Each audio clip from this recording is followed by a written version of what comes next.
បាទសួស្តីបងប្អូនបាទបងប្អូនចង់ដឹងទឹកដៃធ្វើខ្លែងកាលពី2ឆ្នាំមុនទេបាទនេះបាទទឹកដៃធ្វើខ្លែងកាលពី2ឆ្នាំមុនបាទធ្វើមិនស្អាតទេបងប្អូនបាទកាលនឹងរៀនធ្វើដែរទេបាទឆ្អឹងដប់បងប្អូនបាទឆ្អឹងស្លាប់ហើយ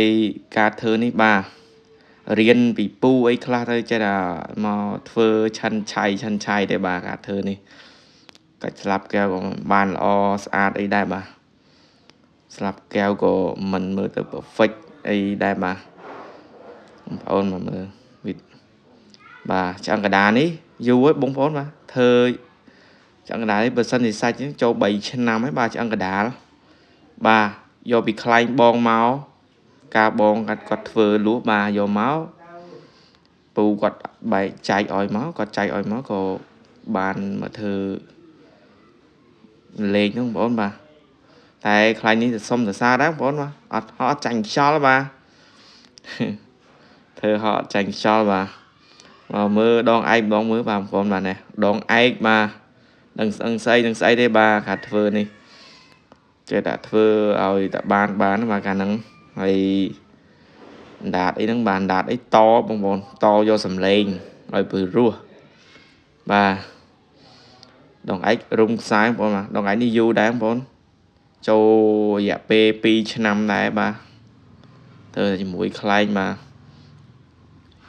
ដងឯកក៏មិនស្អាតដែរ perfect អីហ្មងណាបងប្អូនបាទធ្វើឲ្យតែបានលឺទេបាទបាទនេះផ្ដៅបាទផ្ដៅឲ្យឆ្វាំងបងប្អូនតែមិនទាន់បានលឺល្អទេបងប្អូនបាទខ្ញុំចងវាត្រង់សិនបាទចងវាត្រង់សិនឆ្វាំងបាទប៉ិនមេជើងបងប្អូននេះតតែដងរឹងបងប្អូនបាទដងរឹងដាក់ទៅបានវាលឺបាទលឺស្អាតបងប្អូនហើយនៅកោនៅអីវាទៀតបងប្អូនបាទសរេវាទៀតបងប្អូនបាទអណ្ដាតនៅសល់2ដើមបងប្អូនបាទចងព្យួរវាត្រង់បាទអណ្ដាតនេះតម្រូវដង2.10 ម៉ែត្របងប្អូនបាទ2.10 ម៉ែត្រដល់ត្រូវហើយបងប្អូនហើយក៏បើបងប្អូនណាត្រូវការអណ្ដាតឯកបងប្អូនអាចតាក់ទងមកខ្ញុំបានបាទនេះធ្វើបានច្រើនបងប្អូនមានតាមຂະຫນាត2.10 ម៉ែត្រ2.20 ម៉ែត្របាទ2.30 ម៉ែត្របាទ8 ទឹក9 ទឹកបាទតាមហ្នឹងបងប្អូនបាទ70 80បាទបងប្អូនត្រូវការខ្លែងຂະຫນាតតូចៗបាទនេះមានបងប្អូនបាទតាក់ទងតាម Telegram ខ្ញុំបាទហើយក៏សូមអរគុណចំពោះបងប្អូនដែលចុច